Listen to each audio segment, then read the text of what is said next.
नमस्कार विद्यार्थी मित्रांनो, नोट्स इन मराठी या आपल्या शैक्षणिक यूट्यूब चॅनलवर तुमचे मनापासून स्वागत आहे. नमस्कार. आज आपण स.ग. पाचपोळ यांची माय ही एक अतिशय हृदयस्पर्शी कविता सखोलपणे अभ्यासणार आहोत. हो, आणि आपल्या श्रोत्यांमध्ये ही कविता तर आहेच, पण सोबत कवीचा परिचय आणि त्यावर आधारित स्वाध्याय सुद्धा आहे. बरोबर.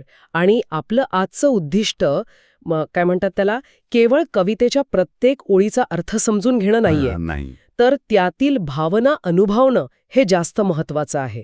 चला तर याची उकल करूया. सुरुवात करूया कवीच्या परिचयापासून.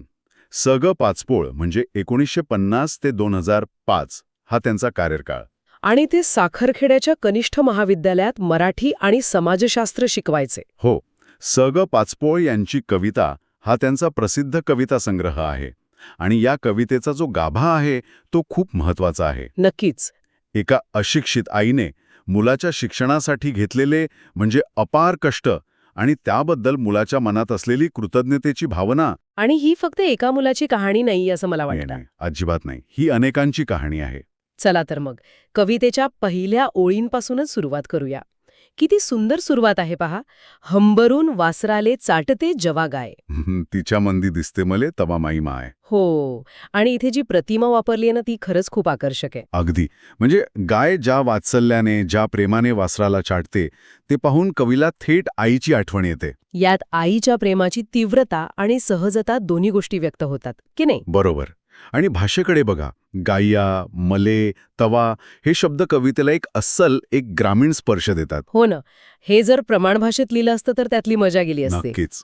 आणि मग पुढच्याच कडव्यात आईच्या कष्टांचं एक असं चित्रच उभं राहतं.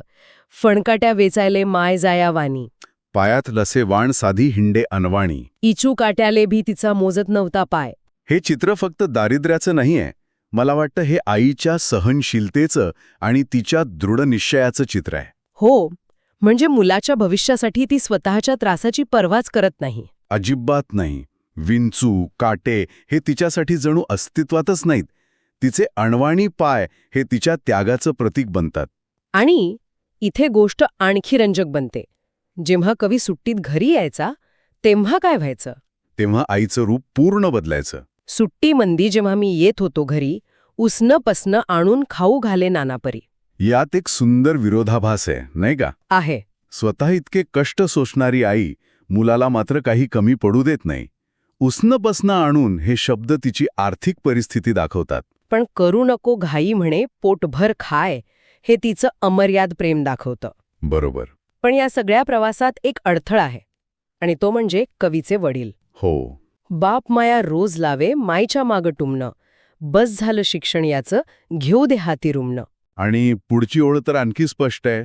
शिकून शानी कुठं मोठा साहेब होणार आहे. हां, खरं तर पिढ्यांमधला आणि दृष्टिकोनातला संघर्ष आहे. अगदी बरोबर. वडिलांचा दृष्टिकोन हा व्यावहारिक आहे. त्यांना घरात मदतीची गरज आहे. घेऊ दे हाती रुमणं यातून त्यांची अपेक्षा स्पष्ट दिसते.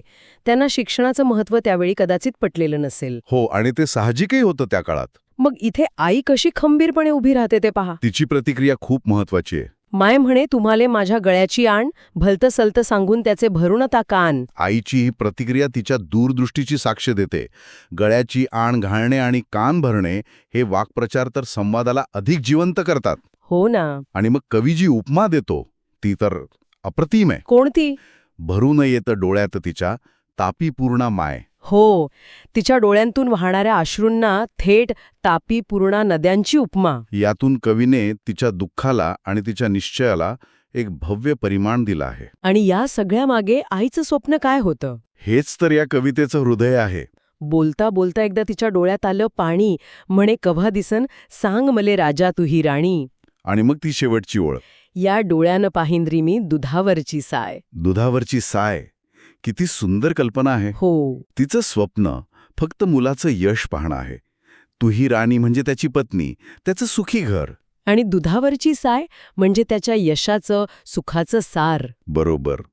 तिचे सगळे कष्ट, सगळा त्याग तो फक्त या एका स्वप्नासाठी आहे. तर या सगळ्याचा अर्थ काय? म्हणजे कवितेच्या शेवटी कवी काय म्हणतो? शेवट तर म्हणजे कृतज्ञतेचा आणि ऋणाचा सर्वोच्च बिंदू आहे. म्हणून वाटते मले तुही भरावं सुखानं ओटी, पुन्हा एकंदा जन्म घ्यावा माय तुझ्या पोटी. आणि शेवटची ओळ अन ठेवावे माय घट्ट धरून तू हे पाय. ही फक्त कृतज्ञता नाही.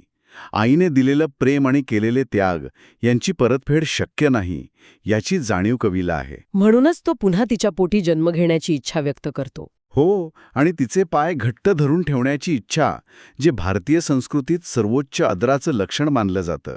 म्हणजे या कवितेनंतर दिलेला स्वाध्याय आपल्याला अधिक विचार करायला लावतो, नाही का? नक्कीच. जसं की कवितेतील कष्टकरी आईची अवस्था कशी आहे, किंवा आईच्या पोटी पुन्हा जन्म घ्यावा असं कवीला का वाटतं, या प्रश्नांची उत्तरं आता आपल्या चर्चेतूनच मिळाली आहेत. हो, आणि तो खेळूया शब्दांशी हा भागी खूप महत्वाचा आहे. तो वाहन आणि वाहनवाला. हो, वाहन म्हणजे चप्पल आणि वाहन म्हणजे प्रवासाचे साधन. उच्चारात इतकं साम्य, पण अर्थ किती भिन्न. यातून भाषेच्या ज्या सूक्ष्म छटा आहेत त्या समजून घ्यायला मदत होते. आणि व्याकरण या पाठात सर्वनाम म्हणजे प्रोनाऊन या संकल्पनेची ओळख करून दिली आहे. हो, जसं की ती माझी बहीण आहे यातलं ती, किंवा तू किती छान गाणे गातोस यातलं तू. हो, टू ही सर्वनामे आहेत.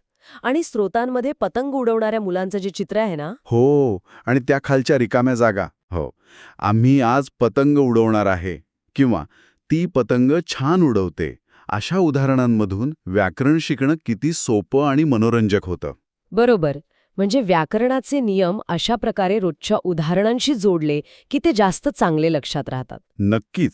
तर आज आपण माय ह्या कवितेतून एका आईचा त्याग, तिचं प्रेम आणि मुलाची कृतज्ञता यांचा एक प्रवास अनुभवला. हो, ही केवळ एक कविता नाहीये. नाही, ही एका आईने आपल्या मुलाच्या उज्ज्वल भविष्यासाठी पाहिलेल्या स्वप्नाची आणि घेतलेल्या कष्टांची गाथा आहे. आणि या कवितेचा सारांश एका शब्दात सांगायचा तर तो आहे कृतज्ञता. बरोबर. आपल्या श्रोत्यांमध्ये एक उपक्रम पण सुचवला आहे.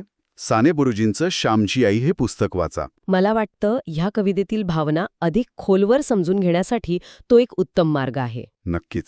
तर आजचा आपला हा अभ्यास इथेच थांबूया. जाता जाता एक विचार सोडून जातो. बोला. ही संपूर्ण कविता मुलाच्या दृष्टिकोनातून आहे, बरोबर? जो आपल्या आईच्या त्यागाकडे आदराने पाहतो. हो. पण जर हीच कहाणी आईच्या दृष्टिकोनातून सांगितली असती तर ती कशी असते?